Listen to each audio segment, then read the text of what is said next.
কলা বগা দেখো তুমি তো ৰঙীন মুকুতা সাগৰৰ দৰে দুচকু নীলিম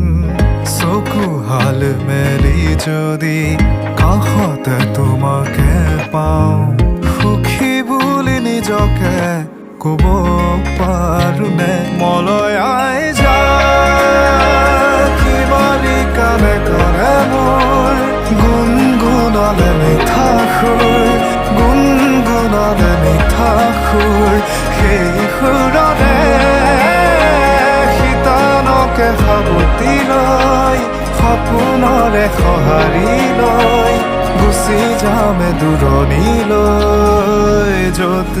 ইন্দ্ৰধনুৰ দৰে যত সুখ দুখ যাব